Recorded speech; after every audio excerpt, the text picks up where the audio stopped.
Welcome back to the Escape Podcast. I'm Dave. And I'm Josh. And today we are talking about the future of Star Trek. Ta-da!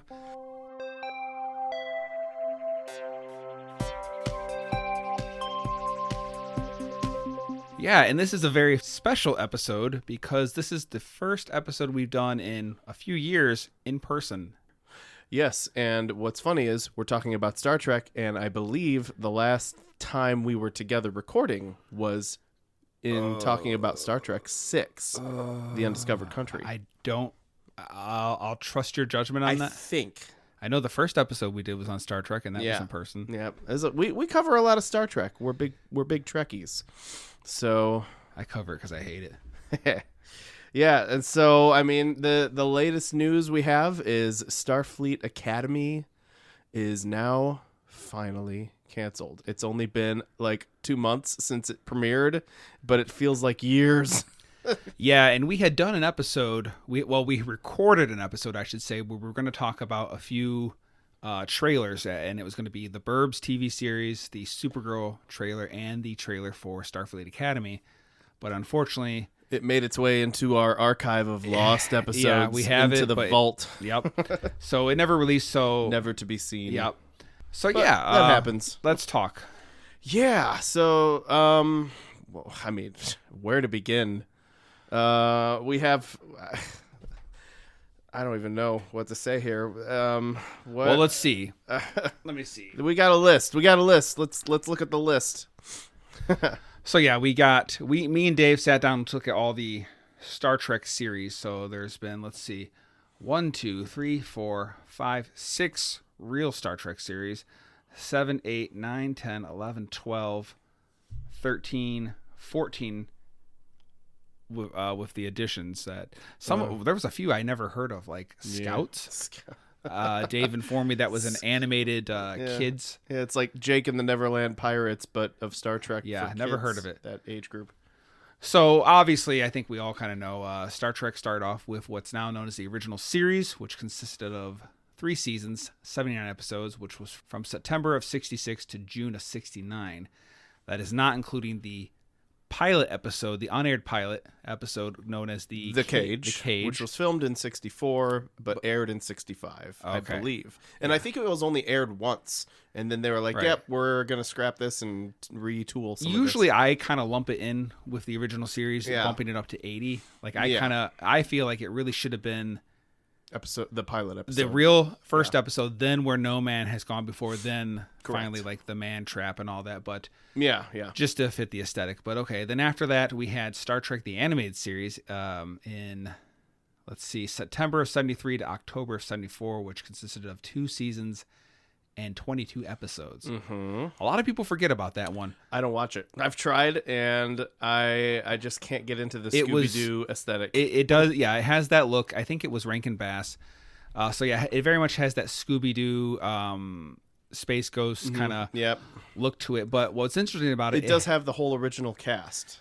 Excluding, help me say his last name. Is it Walter Koenig? Walter Koenig. However, he wrote an episode, but it had a lot of the... right. Yeah, I think Gene Still was producing or executive producing it, and it had a lot of the writers from the original series and all of the original series cast, excluding Walter.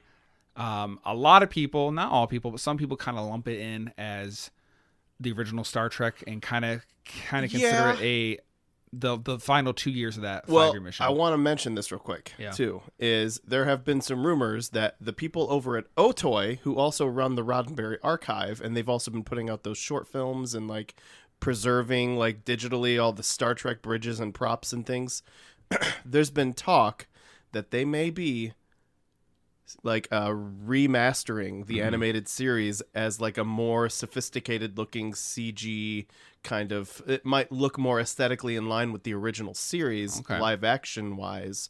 And so if they use the original like voice recordings and like just come up with some new animation for those episodes, then I think that would get me over the hump with trying to watch it. I've tried to watch it. I own it. Like, yeah. I know you're more of a fan than I am of it. Well, I've only watched it one time. So I hope that one happens, time through, because that would be essentially like an unofficial 4th season of the original series, and That would be exciting. All right. So then after that, we, of course, have Star Trek The Next Generation. Yes. Which came out in September of 87 and ran to May of 94, which had 7 seasons and 178 episodes. It is currently the most episodes of a single Star Trek series to date. Interesting. So after that, it's like I called it the 7 trio. So I didn't know that was the longest with the most episodes. Yeah. That's funny. So then you have Star Trek Deep Space Nine, which also has 7 seasons, from January of 93 to May of 99, 176 episodes. After that, the final of the trio of Star Trek Voyager, 7 seasons, 172 episodes, which started in January 95 to May of 2001. And then lastly, we have Star Trek Enterprise, which, of course, was originally known as just Enterprise. They added the Star Trek later. Yeah. It had 4 seasons, 98 episodes, and it started September of 2001 to May of 2005. Now, I don't know if you remember, but years ago, I had made a Instagram post about, it was a tombstone, and it said Star Trek. 1966 to 05 or whatever. Yeah, the month and date, yeah. And I wrote how Star Trek was dead, which a lot of people got really mad at me for that. And that was back when JJ's movies and I don't think any other show was out. Maybe Discovery might have been out. The JJ movies ended in 16. That was the last one, and our podcast started the same year. You're right. And so Discovery started in 17. Okay, so yeah, when I wrote that, it was only the JJ movies I was mad about. And look at everything now. Yeah, well, I think it might have been I think it was in the aftermath of Discovery being so the way it is, and I think I don't know. We'll have to look up the post, but yeah. So how about this? Yeah. You can read the second wave of shows. I saved the best for you. The best for me. Yeah. So why don't you, and don't forget Scout. For the record, what's it called? Scout. Scouts. My dog's name is Scout. For the record, I am mostly not a fan of anything that happened from 2009 and on. Okay. But read the list. Here's the list. So, Star Trek Discovery started in September 17 and ended in May of 24. It was 5 seasons, somehow, 65 episodes, which I did watch every single one, but it was a chore. Right. And I was like, I got to get through it. But, I didn't do that again. Yeah, we'll dive in more to each series. Okay. And then, so during that run, we had something called Short Treks, which was only 10 episodes, started in October of 18 and went to January of 20. And it was only technically 2 seasons. So I'm assuming it's 5 episodes a season or something like that. Yeah, and I thought that was an animated show. You had to tell me that was a live action thing. There was only one episode of Short Treks I liked, but anyway, We'll get into that. And right when Short Treks ended, Picard started up, and that was in January of 20, and it went until April of 23. It was 30 episodes with 3 seasons. Then after that, in August of 20 was when Lower Decks premiered. It's 50 episodes, and it's 5 seasons. Okay. Let's see here. We also have Prodigy, and that show started in October of 21 and went to July of 24. 40 episodes with 2 seasons. So, yeah, that's animated. It's just like Lower Decks is animated, but Prodigy's a different kind. It's like CGI CG kind of animation. Kind of looks like a Star Trek equivalent of the old 90s show Reboot. Okay. Do you remember that show? Vaguely, but yeah. Then in May of 22, Star Trek kind of tried to redeem itself, and they came out with Strange New Worlds, which was more of a return to the original formula. And up till now, we have 3 seasons, but they do have seasons 4 and 5 already filmed and in the can. They're just doing post-production. Okay. So they're going to be more to come on that one. They're going to be releasing those 4th and 5th seasons eventually. It started in May of 22, like I said, and right now we only have 30 episodes available. And then that brings us to, well, I guess during that run, we also got, I don't know if you consider it a movie or maybe just lump it in with TV because it's technically considered a TV movie, but the Section 31 film movie, like TV movie. It was a masterpiece. It was more like a television special. Sarcasm. It's not a movie. Yeah, I'm not going to mention that with the other movies because that's blasphemy. I think. I mean, it was just on TV. It wasn't even in the theaters. So it was a Star Trek Section 31. It was basically a spin-off of Discovery. And it was pretty rad. And oh my gosh. And I know you watched it just because of how bad it was. Like you were hearing. Hold on, we'll talk more about that. I think you told me you watched it just because you were curious, or maybe you got through some of it. I don't know, yeah. But is that all the shows? But then after Scouts, that, the Nickelodeon show. Well, the Scouts show started in September of 25. It's a YouTube series, but I don't know if it's the kids. You said that's it's like for kids. I don't know if it's still going or not. Okay. And then of course that finally leads us to Starfleet Academy, which just premiered in January, and they filmed season 1 and season 2 back to back, and they filmed season 2 before season 1 even aired. So, right, yeah. They filmed those two. The first one's out. It's got 1 season for streaming at this moment, 10 episodes, and 10 more to come probably? Probably 10 more in the next season, and it was just announced that they are canceled 2 months after being premiered. So here we are. And now we get to the movies. So, yes, then on the movie side, we're rewinding back a little bit. You had Star Trek The Motion Picture in December 7th of 1979. And these are just theatrical releases. Yes. Star Trek II, The Wrath of Khan, June 4th, 1982. Star Trek III, The Search for Spock, June 1st, 1984. Star Trek IV, The Voyage Home, November 26th of 1987. And then Star Trek V, The Final Frontier, June 9th, 1989. And then Star Trek VI, The Undiscovered Country, December 6th, 1991. Mm-hmm. Star Trek Generations, November 18th, 1994. Star Trek First Contact, November 22nd, 1996. Insurrection came out, Star Trek Insurrection, in December 11th. It was December 11th, 1998. And Star Trek Nemesis, December 13th, 2002. Let's see. And then we have... Section 31, you said. Well, that we already talked about that, and we're not going to mention that. But we're mentioning it.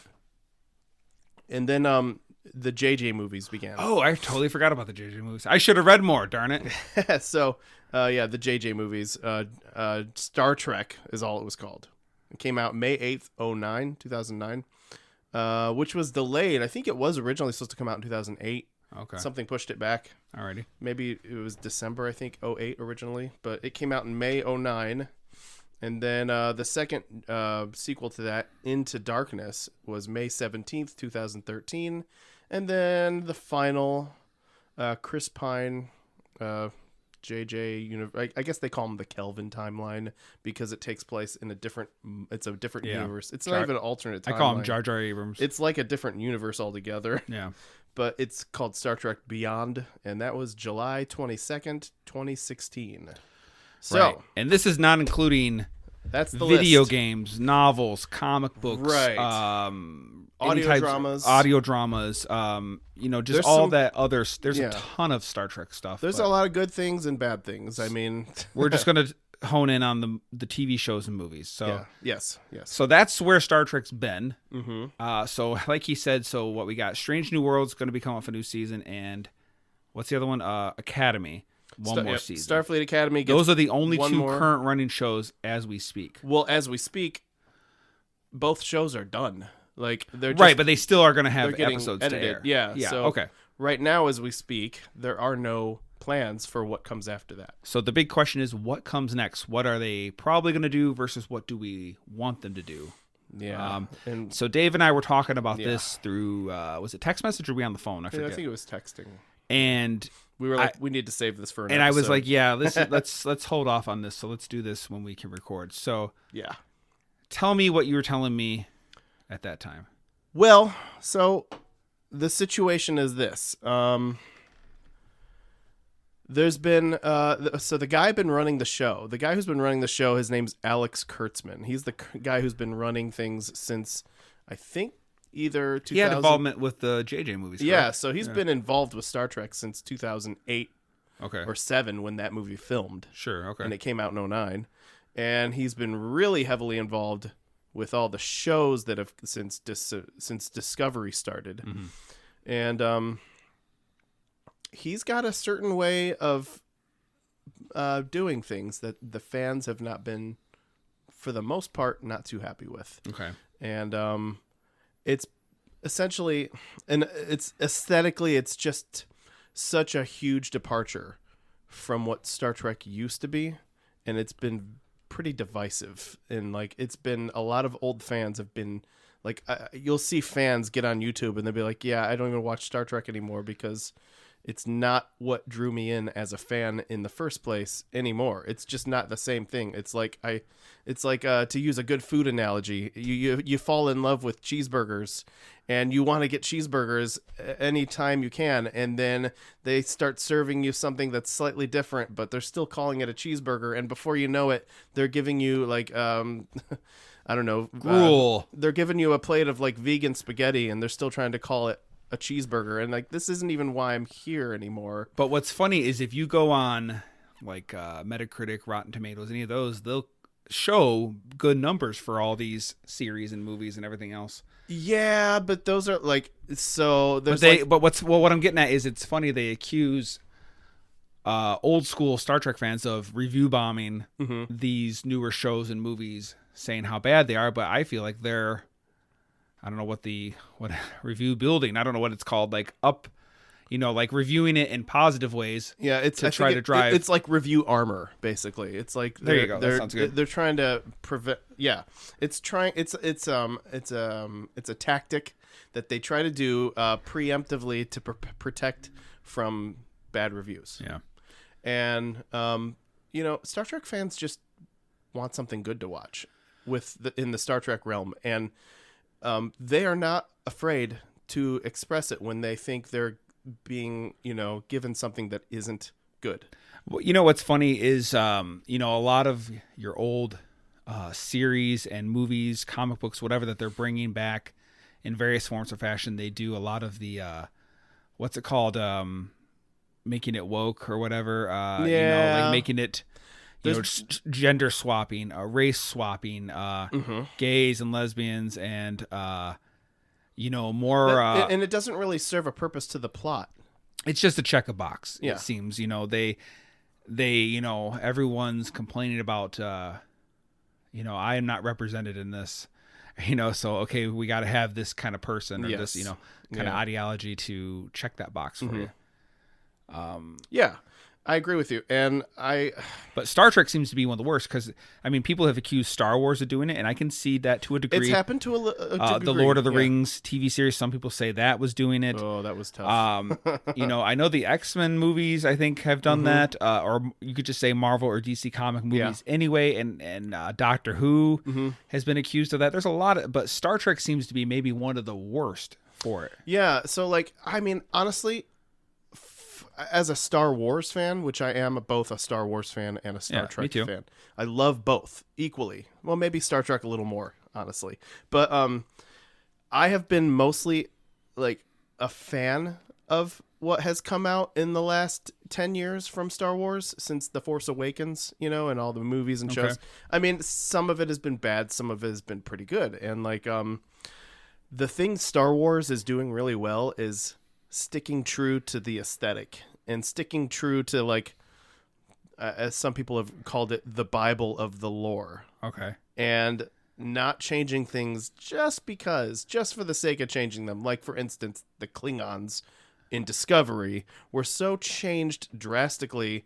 I feel bad for Star Trek fans who consider themselves Klingon fans, because when that show started, the Klingons were unrecognizable. And I remember there were some behind the scenes photos that leaked before the show started, and no one knew what the heck they were. Like, are they Klingons? They kind of look like something completely different. To be fair, though, technically the Klingons, in my opinion, have had 4 changes over the years. So you had the original series style Klingons, which basically they were human with the mustaches and the more golden colored skin. Yeah. Then you had the motion picture Klingons, which a lot of people say that's the beginning of the next wave. But to me, if you look at those Klingons versus like the Klingons that you see in Search for Spock. They look different, like because their ridges are more like big and like almost just center lined, like you know. Yeah, I mean, I don't really. That's the thing. Then later they expanded it more across the forehead and a little bit into the nose, but it was like still smoother. Then you finally get to like Worf, which it's the whole forehead. Yeah, and into the nose. I just thought it was the best look. Yeah. Then of course you get to Discovery, and like weren't they doing something where it was like they have 2 nostrils and 2 something? Because I remember like their noses were kind of funny, and I was like, "What's that all about?" And I found out they said like they have 2 nostrils and they have 2 other things. What was it? We're not going to talk about it. No. Two. Okay. We'll have to cut that out. Their manhood. 2 members. Anyway. Okay. Anyway. Hey, why not, right? So you mentioned the distinction between Klingons in like the original series versus how they showed up in the motion picture. And I really kind of feel like the aesthetic of the Klingons from the motion picture on didn't really change that much. Like there were some little differences, but like right, I'm just saying they don't look identical. Like that motion picture style did not exactly come out of that movie. Like they look different still to me in the Search for Spock. Christopher Lloyd's. Yeah. None of those guys look to me exactly like those ones did. So if you look at like some of the Klingons though that came after the motion picture, they kind of like, for instance, General Chang in Star Trek 6 is very minimal. He's bald and he's got just like a little bit of something and is basically almost nothing on him. Right, because even the all the original series movies, Klingons with the ridge look is still minimal compared to like once they did the Next Generation with Worf and all those guys. But it was more heavy. And here's the ultimate thing though. Here's what it boils down to for me. They explained it on Enterprise. Eventually, yeah, that was a long time. For a long time, the fans were like, "What's happening?" But they finally gave us an explanation that solves the mystery.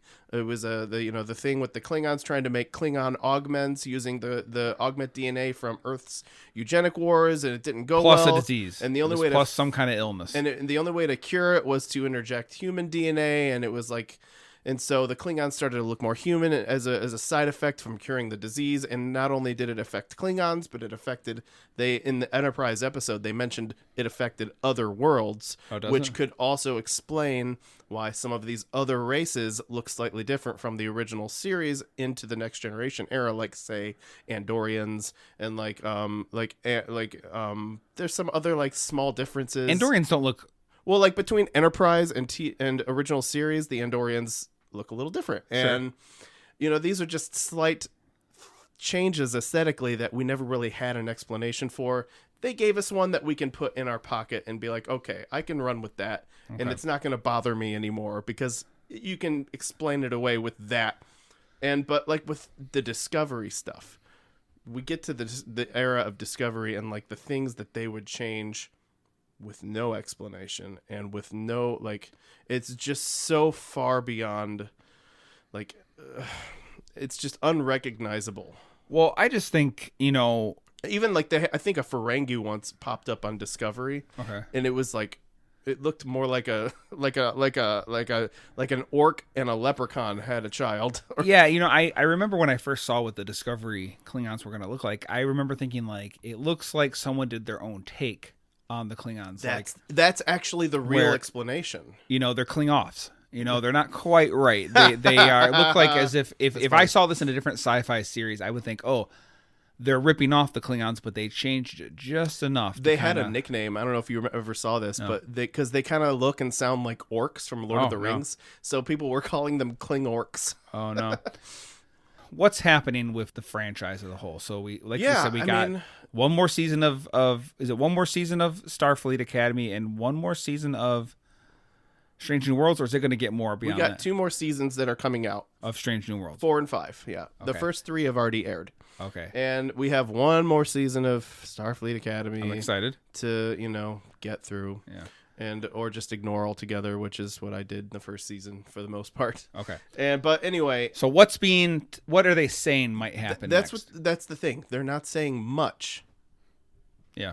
They're not saying much, but there are some things happening and like things being said that do kind of hint at maybe that change is coming for the better. Like, for instance, I think there was a buyout of Paramount and Warner Brothers or something like that. I didn't think that happened. One bought the other, or Skydance, a company called Skydance. Wait, that did happen? I thought that was just... it happened. It did? And so the new owners of Paramount are, they're more, I think, more conservative.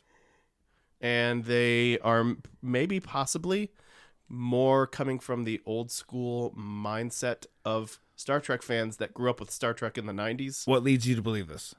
Because that's what I'm reading on the internet, and the internet doesn't lie. Yeah. So are they actually saying this, or this is just also speculation? Well, it's speculation. Okay. But, I mean, there are some things that are being said. So the latest news report we have from 2 weeks ago is Rod Roddenberry having, as he calls, high hopes for what's next in the world of Star Trek.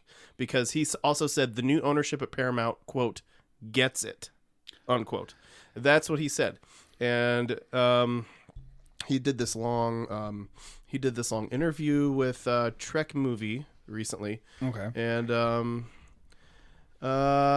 he said, I think the next stage of Star Trek will be upon us soon enough, and it's not going anywhere. So Star Trek's not ending. We're not allowed to say anything about anything we know. But we have integrated ourselves to an extent with the new regime over Paramount.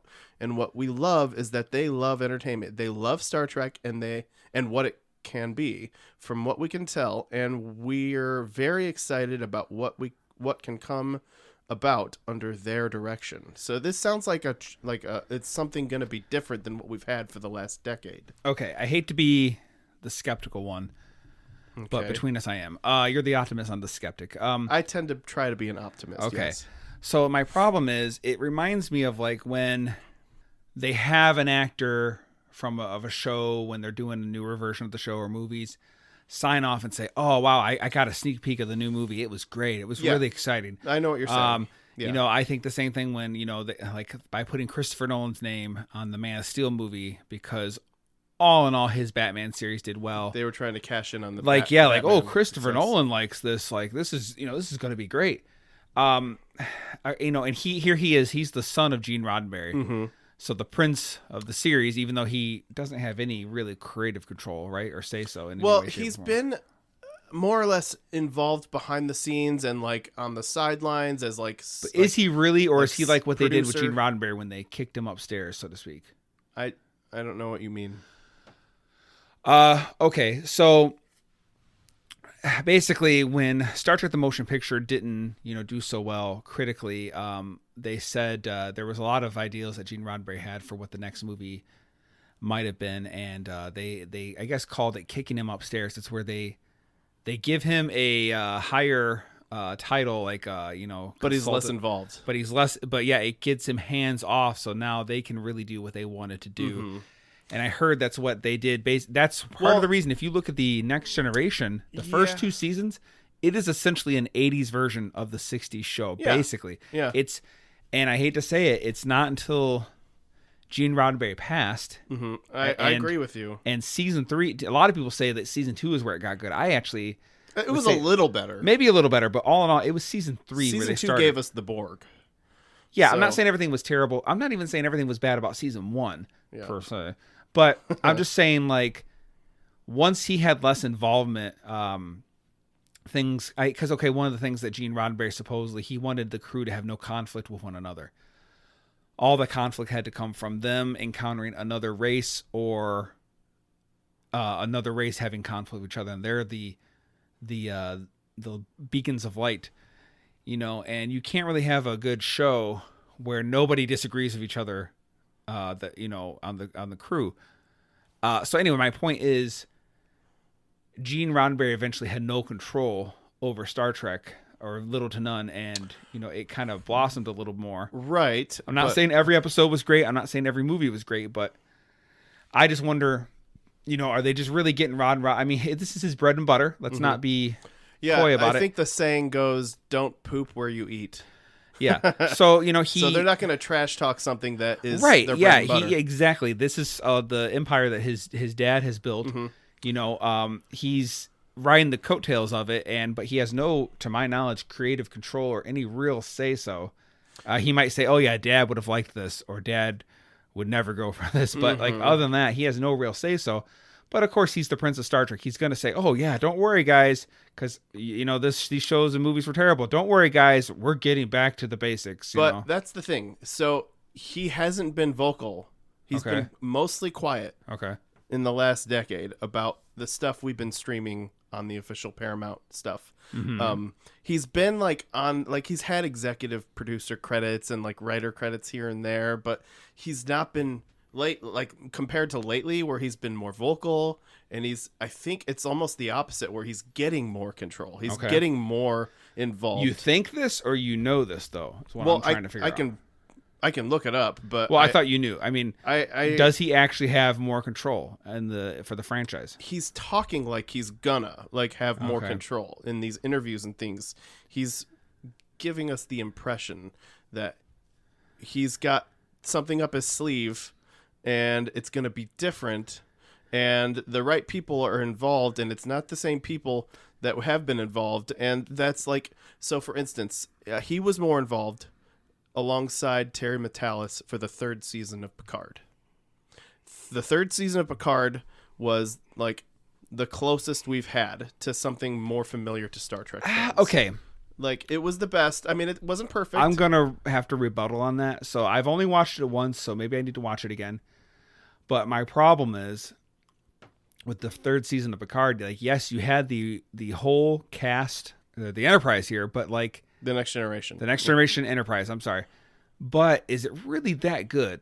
To me, it looks like they were heavily ripping off of the Stranger Things vibe with the weird door and all that kind maybe of creepy for stuff. Someone like me, I never watched the Stranger Things. Yeah, but you can still tell this was not stuff they did in Star Trek. This weird where he's seeing visions and all this stuff, and yes, it seems like they were just saying, okay, hey, this Stranger Things is doing pretty good. Let's I liked it though because let's do a little Star Trek Stranger Things mix. Put it in the blender. I liked it because they wrote it in a way that made sense. Like if you watch The Best of Both Worlds, there's a line even in The Best of Both Worlds where Dr. Crusher says something that the Borg process is, quote, rewriting his DNA about Picard when she was talking about Picard.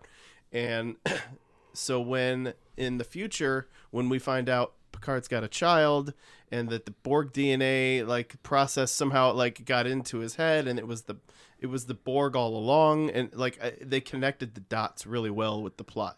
And I thought they did it good. I mean, if you're not a big Stranger Things fan like me, then you might not be so bothered by that. It's kind of like running into your friends while you're staying in line at the DMV. It's great to see your friends, but at the end of the day, we're still staying in line at the DMV. It's it was cool to see them one last time, but still, it did not feel Star Trek to me. No, but so here's the thing. Everything that's come in the last decade, that was all I was saying was it's closer to something that feels more familiar. Because the type of story, the fact that we had these characters that we loved since, forever ago, and they had everything in the formula, in the ingredients that you want in something. At least they had more of it.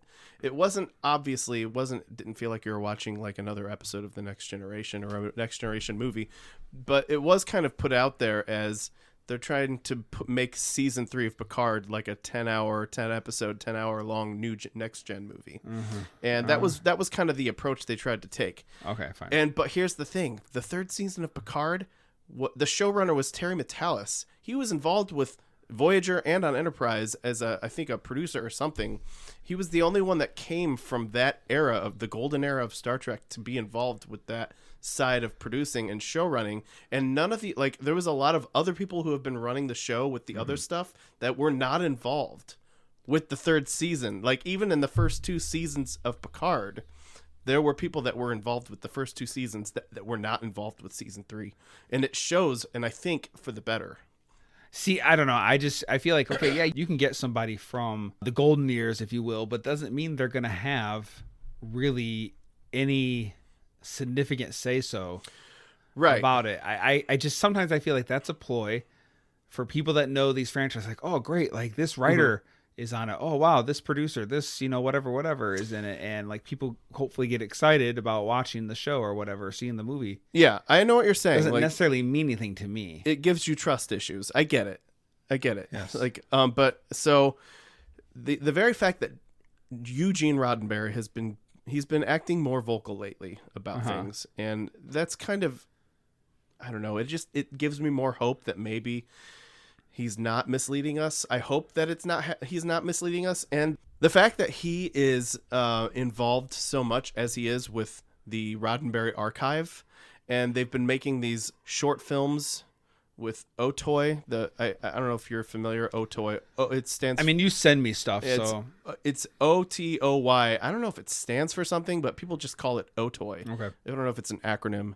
Okay. But they've been making these short films that I know there's like no dialogue, and I know they're short, and I know they're almost pointless because there's like no plot, but there's something there that is showing us that it looks more aesthetically in line with Star Trek, how Star Trek used to be, and it looks like it fits more into Star Trek than anything that Paramount's officially released in the last 10 years. I get what you're saying. And again, I'm not trying to rain on your parade, but it's like you can get tofu and make it look like a turkey, but it's not a turkey. I know what you're saying. It's like, yeah. I've seen those because you send me those all the time, and it's like, I mean, it looks kind of cool, but like, like you said, no one speaks.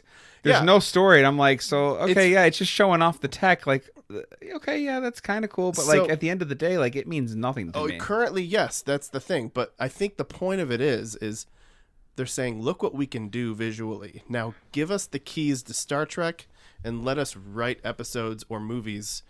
And again, this is speculation, though, look right? what we could accomplish. Yeah. That's the speculation. Okay. That they're thinking that this is probably the direction that they might go.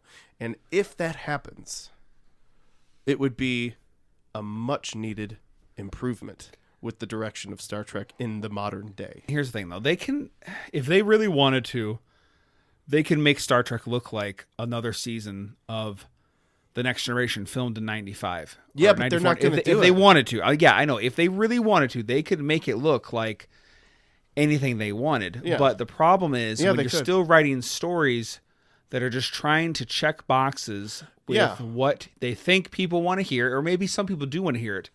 But guess what? Those people don't really watch Star Trek. Yeah, but that's the thing. That's why it's also exciting, is because those people making those decisions, the leadership, it's changing. And the people who have been running the show, like they call it the Kurtzman era, the last 10 years. Okay. They call it the Kurtzman era versus the cursed man era? Kurtzman, yeah, exactly. Cursed. They call it the Kurtzman era versus the Berman era. And his contract ends this year, and I think it might have ended already. I don't know, but I think he knew this was going to happen. That's why they filmed season 1 and 2 of Starfleet Academy back to back, and before season 1 even aired, because he's like, if we're going to do this, I'm going to go out with a bang, and I'm going to get this stuff filmed, because my contract's ending, and it's probably not going to be renewed. And they announced that Starfleet Academy is canceled, so we know it's ending, because if his contract had been renewed, there'd be a season 3 announcement. We know that there'd be something kind of announcing, like something to indicate that he's sticking around. It's not happening. So, but Strange New Worlds is getting 2 more seasons, correct? So they're going to end it with 5? You said there's 3 now. They're getting 2 more. I think it's a 4th full season and then a 5th like half season, and that's going to be 5 or 6 episodes. And that's going to end that series? Mm-hmm. Now, why are they ending it? I don't know. I think that it's just... Is that show doing well? I mean... The first 2 seasons did do well. The 3rd season was a little more questionable. Was that with the puppet and the music episode? The puppet is going to be coming in season 4. The puppets episode, apparently. I don't know anything about it. But yeah, the musical episode. That reminds me of something Scrubs would do. TV show Scrubs, if anyone's ever watched that. They did like special episodes, like a music episode. But here's the thing. It is no secret that longtime Star Trek fans like you and I, are not happy with what has been done. It feels like Star Trek has been in a coma, and Kurtzman came in and started like animating its corpse on the bed, like in a way that he wants it to. But I feel like for me, I guess I don't even really.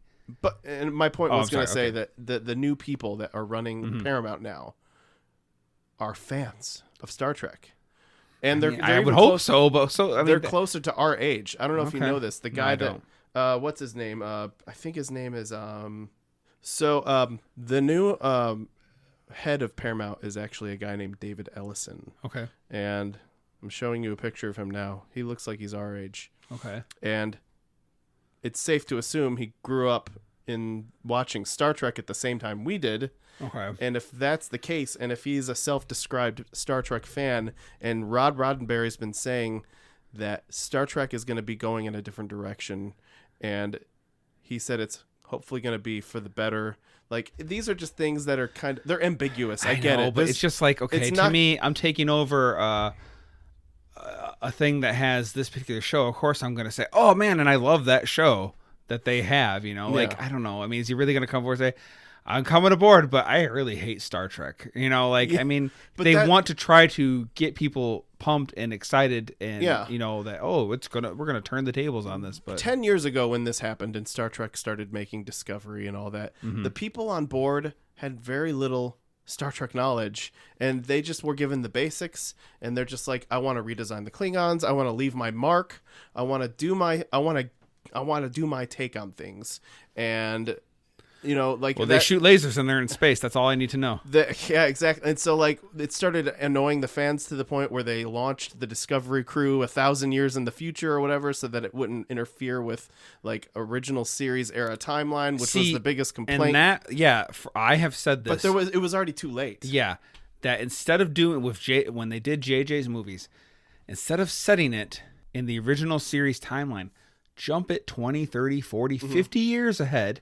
Yeah, make a new ship with a new crew and new adventures, and you can do even if you're doing terrible stuff, at least it doesn't affect the canon of what's already been established. That's what we got teased with at the end of Picard season 3, when Captain 7 of 9 was given the command of the new Enterprise G, and they were like, "Let's take off," and we have Jack Crusher, who's in his quarters unloading his stuff at the very end as a kind of a hidden bonus scene, and bam. Q shows up and he's like, "Oh, your adventures have just begun," something like that. And this is what we've been wanting since Nemesis. Nemesis. Not what I've been wanting. Well, no, this is what fans have been wanting: a post Nemesis series. I just don't like how dark it all is. I agree with you. I'm not just talking just the lighting, although that's a thing too, but just everything. The tone and the actual physical light, everything is just so dark and dreary. And I agree with you. I that's one of the things I didn't like about the Picard, any of them, is the look is terrible. I don't know why they went so darkly lit with everything, especially. Well, they had to go out. JJ's was ultra bright and all these lens flares, lens flares everywhere, and now let's do the. There was a a lot of shiny surfaces and lens flares, but in the dark. Kind of more, right? Isn't there a lot of lens flares too? Well, maybe not quite a little as many, bit. But there's some lens flares on Strange New Worlds. They went a little overboard with it in the movies, but at the show it's a little less. Even though they're supposed to be in two totally different timeline universes, but it's true. All the fans out there, like you and me, we miss good Star Trek. We miss having a starship with bright lights and carpet on every deck being run by competent Starfleet officers. Yeah, I'm not saying it has to literally have carpet, but my point is you get the idea, right? Okay, a lot of people hated on Star Trek Enterprise. You were one of them. I did. Oh yeah, I don't remember saying that. Yeah, I remember when Enterprise started. You were not a fan, and I had to kind of coax you along. I don't remember I was like. It's not as bad as you think. Dave is a liar. Eventually, you got on board with it. Dave is a liar. But anyway, I look at Star Trek Enterprise, and there's still a lot of that same Star Trek theme. A lot of I just watched, is it Similitude or something? Similitude, I think. Similitude. Okay, thank you. I can't pronounce anything. Where Trip is hurt, they can grow this clone, but for the purpose of harvesting his organs, whatever they need, does he have the right to live, blah blah blah blah. That's that's the whole Tuvix episode again. It's a very Star Trek thing. Enterprise was still doing a lot of those types of moral questions, and like yeah, it was more universal entertainment back then. Like, it was just something that a whole wide variety of audiences would they're enjoy. not doing that. They're not doing that with any anymore. of the new series that I'm aware of. It's only mostly enjoyed by a specific demographic, and that's not the way Star Trek used to be. And Well, that's why I just kind of feel like at this point we have. they call it inclusion. Like, they call it, like, if you don't like the new Star Trek, then you're just not inclusive enough. And I'm like, hold on a second. Well, yeah, you always gotta. Star Trek used to be more entertained, more enjoyed by a whole lot of different groups of people. And that was inclusive. Right. Like, now it's a much smaller audience that says they like Star Trek, and it's leaving most of the original audience on the side saying, this is not what I used to like. This is not what drew me in as a fan originally. Yeah. And so now it feels less inclusive than it used to, because it's like... Here's the thing, though. Not everyone is going to enjoy everything, and that's okay. No. Like, it's okay for certain people to love... I don't know, like The Voice, love singing competition shows, and others don't have to like it, and that's okay. And someone else can watch, Pride and Prejudice and Sense and Sensibility, or someone else watch Jean-Claude Van Damme movies, and they love that. It's okay to like what you like. We don't have to reach. To me, you have a built-in audience. Just make something to keep your audience going, and their kids and. We'll keep liking it, and you snowball it. You don't have to really. That's what was reach beautiful. Out. It's a show. That's what was beautiful about Star Trek. Is it was something like, for me, it was something my dad loved as a kid. Right. He got into it as a kid, and then in the '90s, he got me into it as a kid, and I was a kid, and then you and I got into it in like the late '90s, and it just snowballed. And it was I it grew was up something on we the Next Generation. well but the point is, just cater to your audience. And those people will come. And the if audience, they build it, they will come. And the audience is all demanding mostly the same thing: a return to what worked at peak. There's a reason. I get you, but I think that at this point, I stand by that post I made years ago. To me, you got 66 to 2005, almost 40 years of Star Trek to just keep cycling through. Is it kind of a bummer? There's nothing new. Yeah, but like, to me, I just keep cycling. When I watch Star Trek, I'm just going to keep cycling through all that stuff. And like, I watch all that people stuff when too. they read a book that they've read numerous times, they read that book, cover to cover. It never gets old. Right. So I kind of feel the same thing. Good. Here we have these books. Just keep reading them. No, and that's fine. Honestly, I watch Star Trek, all that stuff up until 05 more than anything else. Yeah. And I agree with you that, I'll say that I agree with you in that Star Trek was best up till then. I mean, Star Trek, it just, it used to be something where any old person who, even if they didn't consider themselves a sci-fi fan or a Star Trek fan, they could sit down and watch an episode of Voyager and be entertained by it. And mostly, but like, and nowadays, if you sit down and not a fan and you watch something on like Discovery or something, or Starfleet Academy, or even Strange New Worlds, some of that stuff is like not nearly as universally enjoyed, and it's for a more specific audience. And like the demographic is different. It's just different than it used to be, and it's that's what I'm saying. Yeah, better. these younger kids, I don't think are into. It almost feels like Star Trek is being made by people who hate Star Trek.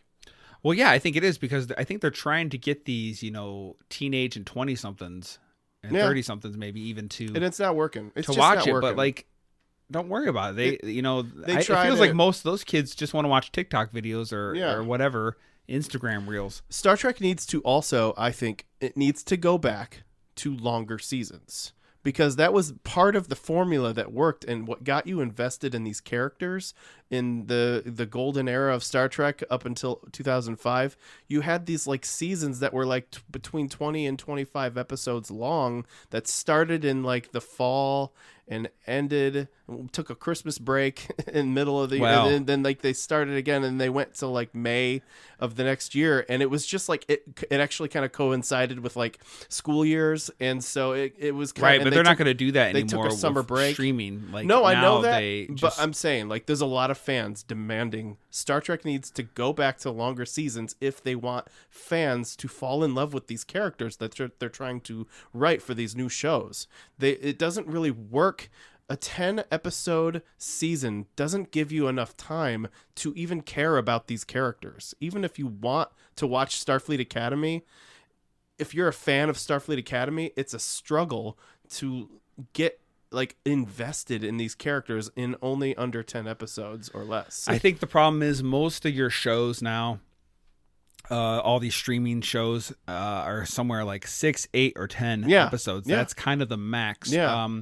So yeah, I just think Star Trek needs to, I know it's not going to happen, but it would benefit Star Trek for to go back to these longer seasons. I mean, not even 20 or 25 episodes, but what if they just went to like 12 or 15 in a season? It's like, I get what you're saying, but right now they do just 10. need to write better stories and stop trying to cater so much to what they think people want to see or have happen.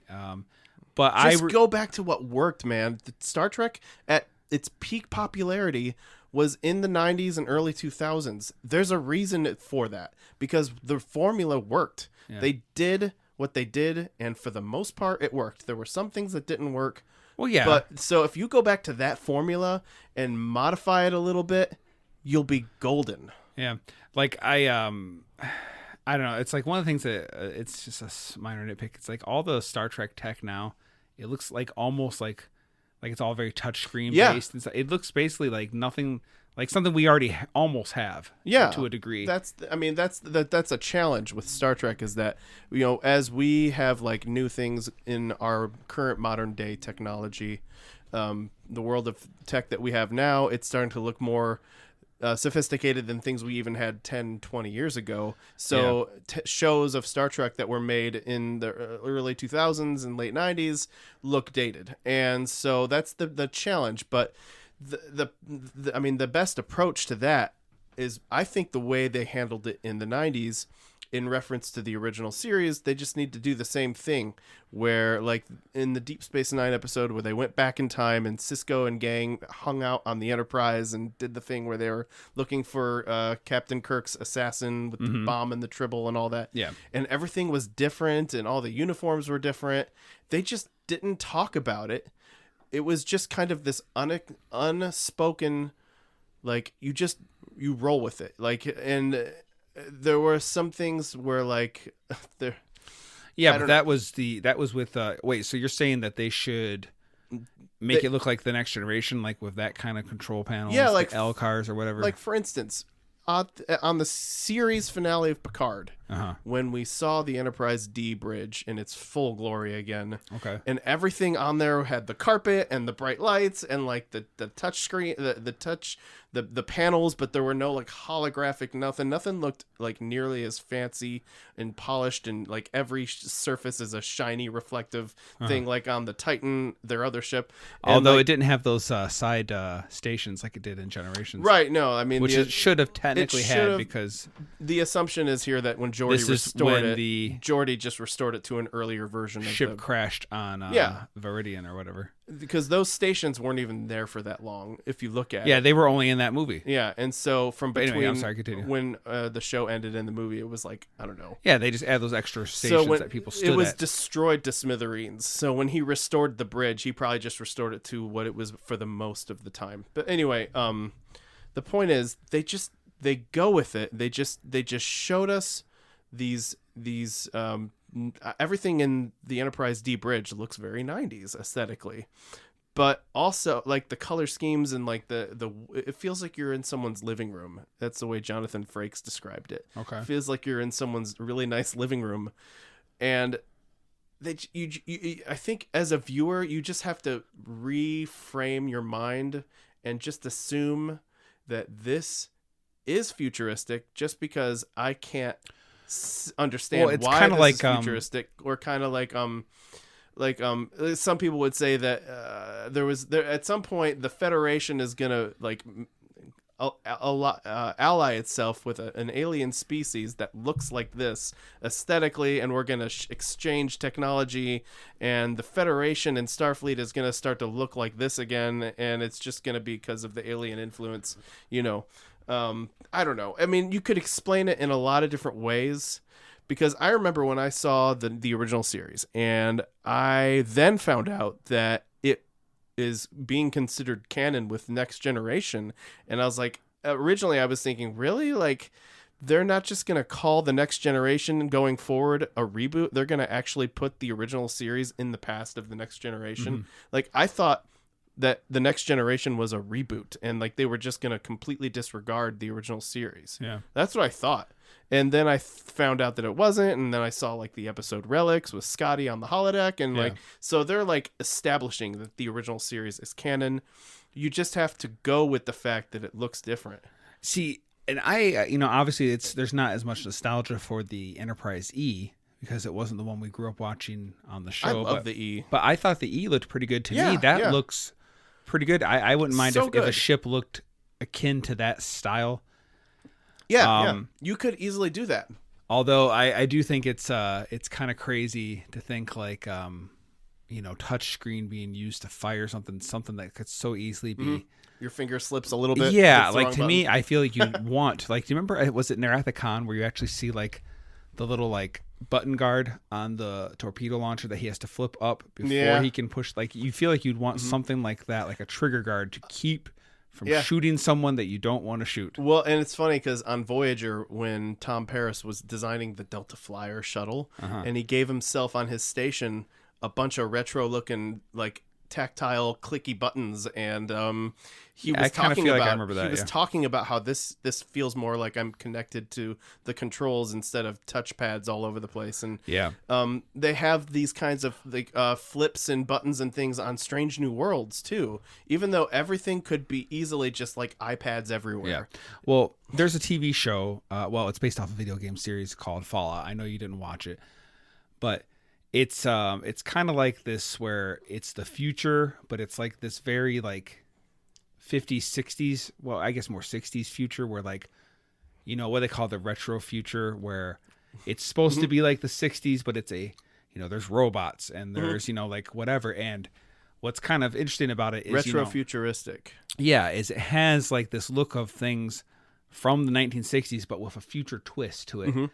And I never looked at it and thought like, oh, like that looks really weird and whatever. It's just, you just kind of roll with it. That this is like, certain things that you just clearly didn't exist and never, you just go with it. You just go with it. That's just the world they live in. They live in this world where it's 60s meets the future and, kind of Jetsons-y or whatever. You just have to assume this is the future. It looks this way for some reason. We don't have the explanation, but it's not a big deal. Yeah. Whereas some of the other issues need more of an explanation, like the Klingons and all that stuff. They gave us explanations for these things, but like some other things, they don't give you an explanation. So you just have to kind of have headcanon, kind of like why Tim Russ is in Star Trek Generations and on Star Trek The Next Generation and on Star Trek Voyager as 3 different characters. Yeah. But, I mean, so was Mark Leonard. And Mark Leonard. I mean, there's lots of things. I'm actually kind of surprised for Generations, for like the Blu-ray release. They didn't just digitally put pointed ears on him and try to say, okay, that's him. I'm not going to speak. I don't remember much about his character on that one episode of Next Generation, if he died or not, or I can't remember. I don't remember him being on it. Yeah, it was that episode where they did the barium sweep. Oh, he was like one of the Marauders. Bad guys. Yeah, okay. But my headcanon, because he was undercover.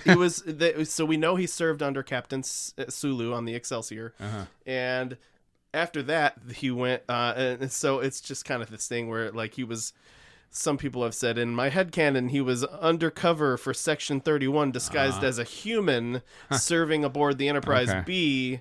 Like doing something to do with maybe Captain Kirk, like Section 31 knew Captain Kirk from knowledge from the future. Yeah, I mean, it's never bothered me. No, but it's like the same thing. Michael Clark Duncan, right? Robbie Duncan McNeil? Yeah, sure. Who's Robert Clark Duncan? No idea. Robert Duncan McNeil is the guy who plays. Oh, is that the guy that played young Indiana Jones? Okay. Anyway, he was in that one episode of Michael Clark Duncan. Oh, Michael Clark Duncan. He's from The Green Mile. Yeah. Whoops. Yeah, they look so similar. So similar. Anyway. Yeah, he was on the Next Generation. But he's not the same character. And there was actually a speculation that he was gonna be that same character for Voyager. Yeah. And and it starts off as a very similar type of character. But the only reason they made him not the same character was because every episode of Voyager would have cost more, because they would have had to pay royalties or something to the guy or the person whoever wrote that original character for him. Credit for it. Every episode of Voyager would have given him or her some money. Okay. So to avoid paying money more than they needed to, they just made him a different character. I see. But it was like the same thing. Like, I think they were going to start off with him serving time because of what happened on the Next Gen. But that's where we see him serving time at the beginning of Voyager for some other thing. And it's a whole thing. But yeah. So, okay. But there's lots of things in Star Trek that don't have explanations. Not everything needs it, really. But not everything needs it. Yeah. Some things do. Some things don't. Okay. So getting back to the future of Star Trek Yes. here, the main thing we're supposed to be talking about. Yes. You have optimism, high hopes that once this guy Kurtzman's out, that Rod Roddenberry and we might go in a direction that's better. Where I kind of feel like whether they do or they don't, we just have classic Star Trek. Yeah. Everything from 66 to 2005. Now, let me ask you this. Yes. If they went in a better direction, something closer to what equals good Star Trek, would you be on board with it? Oh yeah, I mean if they're going to do good Star, I mean I'd be willing to watch. So you'd be willing to say, okay, maybe Star Trek's back to life again. If a new show came out and I'm seeing pictures and everything looks like, wow, you know, it's not just the look, like everything again, the look is fine. Like but here's the thing, you can eat this is a stupid analogy, but you ever seen those cakes that they make that look like a tin can or something that you cut into it? Is it cake? Yeah. Right. I mean, they can make it look like anything. Yeah. The look of it is only half of it. It's the writing, it's the style, it's the tone, it's the themes. Like they have to marry those two things together. Yeah.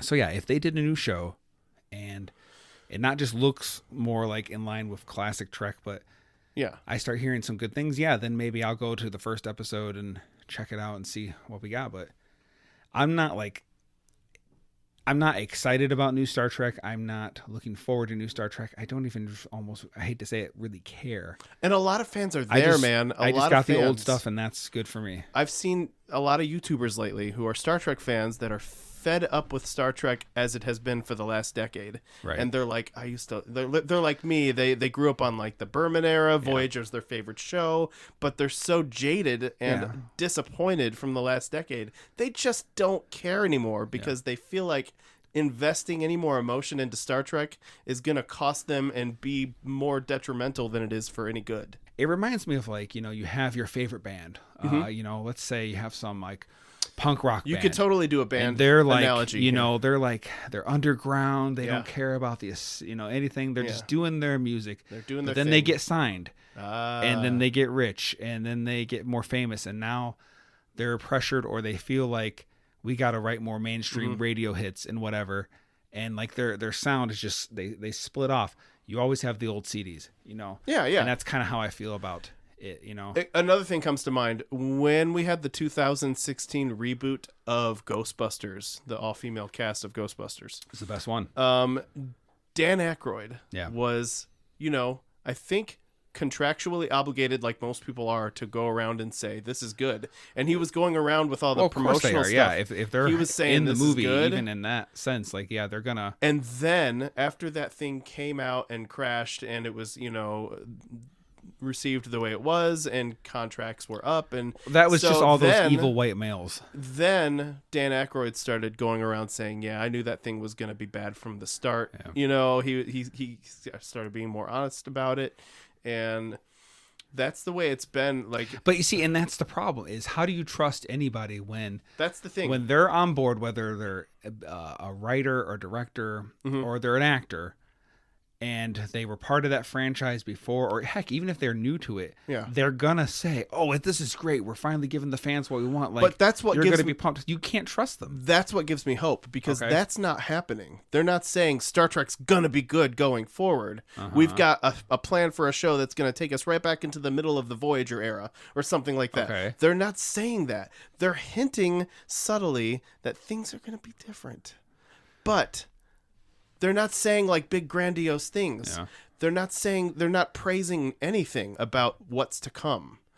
Now, in the last decade, we had a lot of people praising what was happening and like saying it's good and it's going to be amazing. And it comes out and bam, it's like the Section 31 movie, which I don't know. I think it won some Razzie Awards. Do you know what the Razzies are? Yes, I do. It won some Razzies. I think it won more than one Razzie. Okay. For which show? Starfleet, the Section 31 movie. Oh, okay. Like they were saying how good it's gonna be. It won Razzies. Yeah.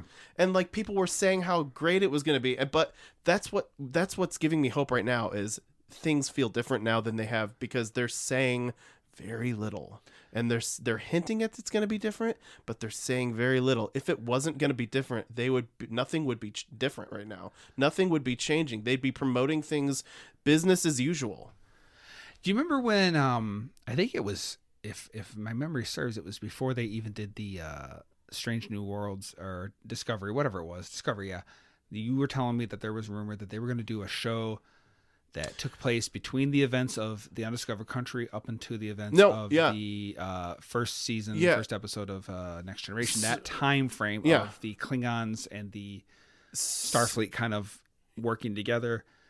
And so, like, I thought, oh, that's cool. We'll see the, that kind of segue. And I thought, and Nicholas Meyer supposedly was going to be involved with it. And I thought, okay, that sounds good. And they never did it. It became here's what happened. STD. Here's what happened. They were talking about that sort of thing as a con series. Or like it was going to be a series that involved con somehow. Okay. But it was also going to be maybe something in the era of the Enterprise B going forward. But basically all that talk went nowhere, got canceled, turned into Discovery, but it turned into what we eventually got as the Con podcast audio drama. Right, but see, I would have much rather seen it as a series. I agree with you. But everyone else I don't even need to have a new. Remember when they did a new crew? Okay, the Next Generation was a new crew. That's didn't know what we those want. people. DS9 besides O'Brien and eventually Worf. Yeah. It was new people. Same thing with Voyager. Same thing for Enterprise. Now it's all we gotta do Kirk, Spock, and McCoy again. Yeah, we don't need another prequel. We don't. Yeah. And people they were keep talking about who would you want to see recast as the Next Generation crew? No one. Just do someone new. Exactly. And they were talking about even now, we didn't mention this, but they were talking about a new show called Year One, which is like a spin-off of Strange New Worlds. And listen, Strange New Worlds, I feel like has mostly been good, but it's still got that. It's still tainted by all the things that haven't been good about the last 10 years. It's got like people all talking with modern vernacular and slang, and they all sound like millennials in an office setting. Yeah. Instead of people who are competent Starfleet officers in a military on the bridge of a starship in the middle of space. And so like, you got this thing where they're talking about continuing that, and like Paul Wesley being Kirk and the guy who played Ethan Peck playing Spock, and like doing a Year One prequel show between the end of Strange New Worlds and the beginning of the original series Kirk era, and like having some kind of, but like no one wants that, like or at least most of the fans don't want that, like. Yeah. It's not a good idea to give us another prequel. We've been getting prequel, nothing but prequels since Enterprise ended. Yeah. Enterprise was the only one I was okay with. That to me was a perfect It was great timeline because it was future enough from where we were at that time and still are. Yeah. But it was past enough for the it was original a perfect way series. It was that right sweet spot to me. It bridged the gap. You don't need to see anything else. It bridged the gap. And so like that's the thing. We got the 2009, 2013, 2016 movies, all prequels. We got Discovery, and then everything that's been coming from Discovery. It's all been prequels this whole time. We're prequeled out, and it's not even been good prequel stuff. But again, even if they do sequels, even if they really do get us a new cast and crew, a new timeline, or a new future timeline. If the tone, if the writing, if the style isn't right, it doesn't matter. That's only part of the problem. Is where they put it in the timeline. The only kind of prequel I would be okay with would be if they gave us something that's untapped, like something from the era of the Enterprise B or Enterprise C. and like something about maybe if they aesthetically everything looked the way it's supposed to, and like as long as they didn't do characters that already like new characters, but on that style of yeah, ship. that's the way Enterprise did it. They can reference events. Yeah, you could say like, oh, I just got a report that the Enterprise is on its way to whatever, which is this movie or whatever. Don't give us a prequel that's like about Jean-Luc Picard as a teenager, sure, or like don't give us like. This is the thing. There's a right way and a wrong way to do a prequel, and they've been beating that. Star Wars did it right. Well, like I just messing. Rogue One was a perfect prequel to A New Hope, I feel like, and like it was done really well. There are things that Star Wars does for their modern day content way better than Star Trek does, and I wish that Star Trek would. Sometimes I wish Disney would buy Star Trek. Maybe we would get better Star Trek. I don't know. Can you imagine if Disney did buy Paramount and now they have Star Trek and Star Wars? Who knows? I mean, it might be for the better. Like, well, Disney owns me, so Star Trek. Star Wars under the Disney ownership. That stuff from the last decade has been better than the last decade of Star Trek for sure. Like it's been more enjoyable. If I had to take the new Star Trek stuff from 2017 and on and compare it to the new Star Wars content since Disney took it, it's better. It's just more enjoyable. I think for me, the only thing about it is because even though, yes, I do like Star Wars, I consider myself much more of a Star Trek fan. That's why I think I agree with you. I don't care as much when they do bad Star Wars because I'm not as but into that universe nearly as much as I am to the Star Trek universe. I agree with you, but I have to admit that I have to acknowledge the fact that they're doing it well. I'm not into it as much, but they are doing it better than Star Trek is doing it with their content production. See, I don't know for me if it's that they're doing it better or I just don't care as much when they do something wrong, so to speak. Yeah. Oh, what are you doing? What do you think you're doing over there? Nothing. Fancy Apple Watch. Yeah, so I think that's where we need to go. I think we need to get back to what made Star Trek popular at the peak and go with that kind of formula. If we can get longer seasons, even by a couple episodes, that would be very helpful with getting viewers invested and wanting more if it's done the right way. And I think we need to move on from what we've had from the last decade, bury it, and never mention it again. And that's kind of what they did again in Picard season 3. They just did a whole new thing with the third season and barely even referenced anything from the first two seasons because they're just trying to distance themselves from it. Same thing with the Klingons too, by the way. The Klingons were so awful in the first two seasons of Discovery, we never saw them again. We never saw Discovery Klingons again until the only time we saw Klingons again was when Worf came back for Picard, and then we saw them on Strange New Worlds, and then they started to look more normal again. But before Worf... But they don't explain that either, right? Why the look jumped back? They try to say they're like a... they had a line where they're like an underground, like... Yeah, but they had a line where, like... So in the first season of Discovery, they were bald Klingons. Yeah. And there was no explanation given. But in season 2 of Discovery, they said something about, I've heard the Klingons started growing their hair back since... Yeah, that's easy. They just shave their heads. That's nothing. But it's just funny because like they had the blue skin. They look like the aliens from that movie Prometheus. They kind of look like that. Okay. But like that's the thing. Like that mixed with like an orc. But they make these decisions that the fans don't like, and the fans make enough noise that they stop. But then they go do something else dumb that no one likes. But they never mentioned they never mentioned the Klingons and never even showed them again until Worf came back for Picard. And then we saw them on Strange New Worlds, and they never. It was just like that's the thing. That's the key is moving on from what we've had that didn't work. Don't even mention it again.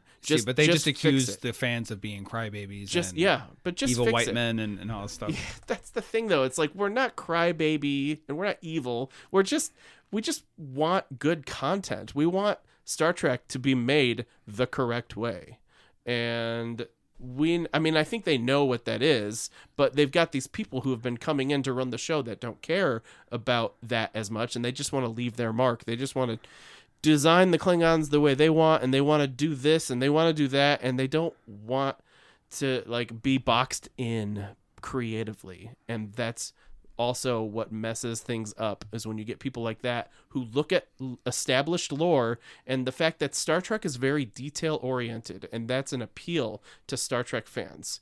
You watch Star Trek for the details, but if you get people in there who are not concerned with that, it hurts Star Trek. It hurts what you're trying to do. You need to get people back in here, like-minded people who are similar to the people who did things in the 90s and early 2000s, who are more familiar with the lore. You know, well, get here's those the thing. people in there. Get those people in there. I don't think it's wrong to try something new. No. You I'm not saying have that. some boundaries, because obviously the Wrath of Khan was very different. Well, okay, that was rewind. changed for the better. Let's rewind. The motion picture was very different from the original series. Yeah. Radically different. And so was Wrath of Khan. And then Wrath of Khan was very even different more from that. different. And then, of course, you know, Some what's it called? change- The Next Generation was very different from the original series. DS9 Yeah. was different from the But- Next Generation. Like, it's okay to do some different stuff. I agree. As long as you have some boundaries. I'm not you know. trying to say that any change is automatically Oh, bad. of course not, yeah. I'm saying that there's such a thing as good change and Oh. such a thing as bad change. For sure. And I think we've had people coming in to run the show to make these changes, and they've been for the bad. And it's just the fact that these people who are making these changes don't care about, you know, sticking with what it would be No, I considered by think they fans have- as good changes. All it is an agenda that There's- they want to check these Yeah. boxes to, Yeah. you know, cater to these, you know, these Instagram Mm-hmm. real people. That, Yeah. You know, they don't even watch TV. They don't go to malls no more. You know, Yeah. like I Brittany think ever I just talk about saw- how kids don't go to malls anymore to I hang out. saw an interview with one of the people on the new Starfleet Academy show. I forget her name. She plays the hologram character. Okay. But she was saying, like, she was doing an interview, and someone asked her, like, can you remember the first time you ever watched Star Trek? She said, yeah, it was the day of my audition. And Like- which one did she even watch too? Like, she was probably just like, real quick, let me just watch this and audition. And like a lot of whereas before you would have more time. Like, it was, you know. Well, I mean, yeah, like they say, Harv Bennett. He didn't Rest know. in peace. He didn't know Star Trek before he was hired after the motion picture to do Wrath of Khan, but he said he watched at that time what was everything animated series. He watched all the 79 episodes of the original series to kind of get some fundamentals. He did his homework. Yeah, but still, like they did something different. So he took, you know, got somewhat familiar, but also did something new and kind of married them together. And here we go. Yeah. Whereas, you know, the new take is you look at what happened before, you don't marry it with nothing. You just cut go the fat off, off and you just go off on your own tangent, and creatively you just hope that, you know, it looks the way you want it, and whether or not fans like it or not, you don't care. That seems like that's what they've been doing, is they just don't care about No, I don't think they how care. it's received. They just want their paycheck. Right, and to get their message. That's the thing. And they're with social media, everyone's some level of celebrity. Mm-hmm. You know, like they're not an A grade celebrity or B grade, but you know, everyone now has their ability, their platform to stand up and say what they want to say, which in and of itself isn't wrong per se. But the point is, everyone's also got to disagree. You know, like everyone has to put their stamp of disapproval on everything else that someone else says. There's no live and let live. And with these shows, when they get these positions where they can do these shows and these movies, now we got to put all our stuff. It's not about the story. It's not about the character. It's about what I think in my mind. Get it on. Now this character thinks that, and this character thinks against me, and they're going to be put down and be wrong. And you said it. A really good way to put it is putting your stamp on things. Like, it feels like the people who have been writing and producing most of what's come in the last decade feels like they're just trying to put their stamp on Star Trek and move on. And like, it's just disrespectful, I think. And we just need to get back to how they used to do it in terms of, you know, respecting the lore and the detail-oriented universe. But here's my question for you. I know you are an optimist. You're always the very hopeful, optimistic one between the two of us. I am the skeptic. Unfortunately, I'm not saying I want bad things, but I like to describe myself as a cautious optimist. Okay, fine.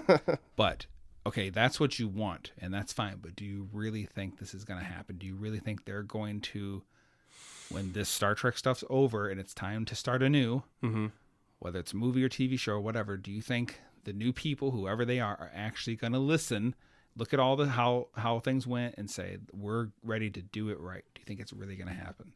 Because I sure don't. Oh, how do I answer this? I mean, I would love to be wrong on that, but I don't think they will. I don't know if I can say. I don't know. I just don't know if it's going to happen. I just don't know. I can't make this prediction.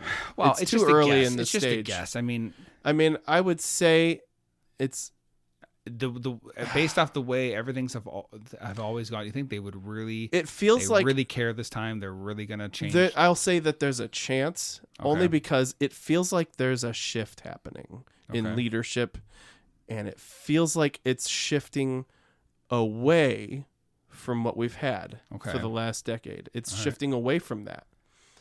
Now, whether it's just going to shift away into something similar or shift away in a different direction back to something good again, I don't know. But I can say it looks like things are shifting towards a different direction of some kind. And the subtle hints that are being dropped are, it's going to be for the better. Like so many people online are saying Star Trek is saved, and Star Trek. People are saying that? Like that's a lot of people who are really doing their research on this. Okay. And like into the people who are being given the keys to Star Trek and like their history, and like a lot of people are saying that Star Trek is in better hands now with this new leadership taking over Paramount as of this year. And so I want to believe. I want like Fox Mulder. I was gonna say. You're making X-Files by the way, reference. side note, I just watched all of X-Files, all the movies, all the shows for the first time over the last year. Even the second revival series that they did. Okay. Yeah, because it was like a bunch of seasons, a movie, and then a bunch of more seasons, and then another movie, and then a couple more seasons, and then it was like my daughter, myself, and my wife. We watched it all over the last year. Okay. It was an amazing, okay, wild ride. Okay. Highly recommend it. Okay. Anyway, I want to believe. Yeah. That Star Trek is going to be better again and going to be revived into something that drew me in as a fan in the first place. But I don't know for sure if that's going to happen. It feels like something is changing from what we currently have. Okay. So it's just up to me as an optimist to say it's hopefully for the better, because if it's changing, it doesn't make sense to me that they would shift things over into a similar direction, into something that the fans are already outwardly expressive that they are just fed up with. It's just, I mean, I don't know. I know you're harder to convince on that, but I mean, here's the thing. I don't want it to be bad. I don't when neither do I. No, I don't. It's like I want them to do a good Star Trek. Do I think they will? Probably not. Yeah. Would I be happy if they really truly did do this? Of course I would be. But right now, I just feel like it. That's why I think I step back and I think, well, no matter what they do, we have all the old shows and movies behind us. We can always watch. And I watch that stuff regularly. Right. And, it's like, they've even been talking about maybe this idea of a show called United, which is a show about following up with Jonathan Archer as like a Federation like president in his own thing, and like a spin-off of Enterprise, like 20 years after Enterprise ended. I feel like I might have heard something about that. Talking about you. Something like that would be amazing. Like, I mean, I would just think, would he be the only one to come back for that? I mean, it might be kind of like Picard, where it starts off with Archer and maybe we get some more Enterprise people here and there, but like something like that is something they've talked about. That would be good. I mean, there's a potential there to do something great, but it sounds like it's probably not going to happen. It was just something they talked about and the fans got really excited about, because Enterprise had a rocky start. It had a rocky start, and it had an ending that a lot of people were not happy with. And so, real quick with Enterprise, and I know this isn't about one show, but like, I just feel like they I think it's kind of criminal. They only got 98 episodes. They I couldn't agree. have given them 100 episodes. And 2, that episode, I have no problem with that episode in and of itself. The idea of like, this is a holographic thing based on true events. The finale. It shouldn't have been the last episode. I agree. And it shouldn't have been, Trip shouldn't have died in it. And finally, I think it's criminal that we did not get to hear Archer's speech. That they did not let that play out. Now, if they would just did one episode like, oh, this is technically, we're on the Enterprise D and we're seeing some historical recreation, just like they had done with many of things in the Next Generation and other shows. I have a funny story. And like you just find out this is just something that happened with them, kind of like they did with Voyager with the Doctor. Remember where he was in the future and he, they had like this bad impression of the Voyager crew and they were creating, he's like in a museum. This is based off true events as we know them to happen, but a storybook recreation of it. But then let's go back into now another episode of actually being on the ship. I have a funny story. So during it was like the first or second season of Enterprise, I remember being on a message board, and I went like message boards back in the day were just like websites with like you would go in there on the forums and post like I used to go to the Raider.net, which was the Indiana Jones message board all the time. So I went into this Star Trek one, and I was like thinking about the fact that Enterprise and Voyager bookended right up against each other. Okay. So we have this show they did not cross over, right? No, they like DS9. It was like a summer break between the two. And I was thinking how cool it would be if you had an episode of Enterprise that was like the Voyager crew. And I even posted this. I'm going to see if I can find it. It might be online somewhere still. Where you find out they're watching It feels like you're watching a Voyager episode, but they're on the holodeck interacting with Enterprise crew members. Just like the Enterprise finale did with the TNG crew and cast, and like the sets were recreated. I posted that idea during the beginning of the Enterprise show, but as a thing that they could do with the Voyager crew. And I was only thinking Voyager because Voyager and Enterprise were so close together that the Voyager cast and everyone just looked mostly the same still, and you could probably get them all to probably agree to something like that more easily than any other previous show. And so like I remember seeing that, I was like, what, this was my idea. So but anyway, the Enterprise finale. Now I will say, the guy that plays Trip, Connor Trenier, he will disagree with you. He'll say that he loved the fact that Trip died because as an actor, he feels like it gave him a more well-rounded like story arc to end it with. But I mean, to me, it seems like, and I'm not trying to disagree with him, but it just seems like a way when you want to go out with a big bang. Okay, let's have a main character die. It did feel kind of pointless. And Enterprise was good. I still say for me, Voyager is my favorite show. Even to this day, Voyager is still my favorite series. It was the show that was on when I became a fan. Okay. And it's like soul food. When I watch Voyager, even now, it never gets old. It just feels like wrapping myself up in a cozy blanket. It's so good, and I would love a show, and I think that a lot of people are like that.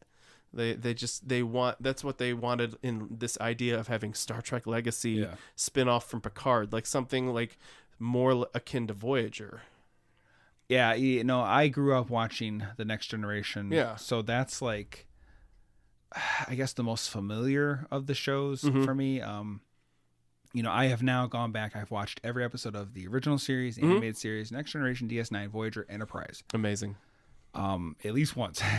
And, it's like, I would say there's a lot of things I liked about the Next Generation crew, but I thought DS9 was a lot of fun because even though a lot of people say it's a ripoff of Babylon 5, it had a really cool build up to this big war that I thought was really cool. The Dominion War. Voyager was fun because they were out in an area that they had never been before, and it was this constant let's try to get home story.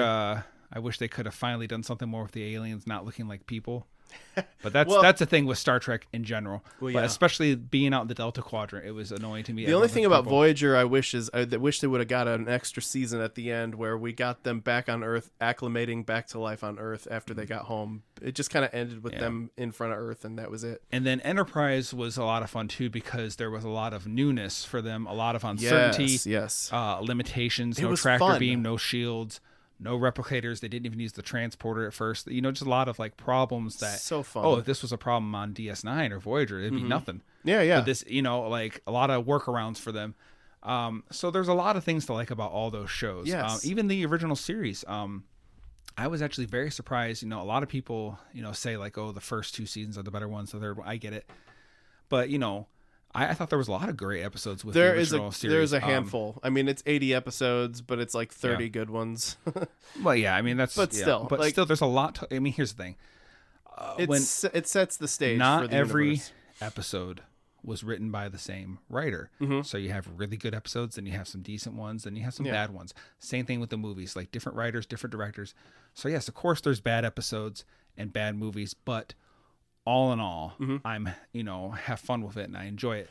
And they didn't write full season story arcs for no, that. that was either. Yeah, Like, I mean, DS9 they just kind of did made that. it up as they went along. Right. Yeah, DS9 had some standalone episodes, but of course a lot of it was this big arc. It's kind of like, did you ever watch Heroes? I don't think you did. I don't think I did, no. The first season, it was kind of cool because they did this thing where in the first season they talked about this big event that was going to happen, and there was like this time frame within when it was going to happen. So like basically you knew when you're watching the show, it has to happen by the end of the season, and it did. Yeah. And so like the first season of that show was like leading up to this big event, and it was very, interesting and compelling. They had something similar to that on the show of The Flash, the Okay. 2014 show. There was always like this big thing they were always talking about that they were alluding to was going to happen in the future. Yeah. And there was some time travel stuff in that, and eventually they showed it. And Right, but I'm saying Heroes did it in the very first season Yeah. of that show. But anyway, the point is, there's a lot of good Star Trek out there for the classic, the Star Trek run. I hope they get it right, but Yeah. I'm not holding my breath. I'm hoping they get it right also, and I guess I'm almost right there with you. I'm not sure. I don't really have any reason to believe it's going to happen. Yeah. But I feel like I'm seeing some indications that it might. Yeah.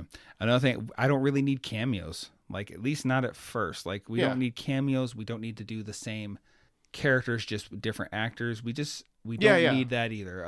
Just give us new characters. New characters and write it in the Good classic stories. style. Yeah. Good. And Episodic. stop trying to do, well, not that too, but I'm saying also just not the political agenda. Yeah. And I don't know, but we'll see.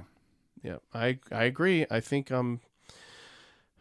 that pretty much sums it up for both of us. Yep. Here tonight. Today, tomorrow, tonight. Yesterday, tomorrow, and tomorrow, and tomorrow. Well then, we appreciate you listening. Yes. If you're interested, you could always write us at escapepodcast16@gmail.com. That's escapepodcast, the number 1, the number 6 at gmail.com.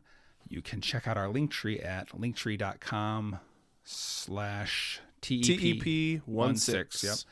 There you'll find all the links to all the things, blah, blah, blah. All the things are there. We have an Instagram. We have a Facebook. We're on YouTube, iTunes, Spotify, iHeartRadio, all that jazz. Yep. So if you want to leave us your thoughts on anything, feel free to do so. If you want to give us suggestions, tell us how wrong we are, how stupid we are. Yes. Okay. But if you'd like to leave us a good review on iTunes, that would be greatly appreciated. Bring it on. All right. So before I go, I just want to say we appreciate you. God bless you. Jesus loves you. And I wanted to read a Bible verse here. It is from the book of Psalm chapter 56, verse 3. It says, "What time I am afraid, I will trust in thee." And I hope you will trust in the Lord. And Yeah. so Can't go wrong with that. Yep. All right, Dave. It's been real. It's been fun. It's good to be able to look straight across and see you. It's good to do this in person instead of over the internet, separated by miles and miles like we usually do it. So. Yep. All right.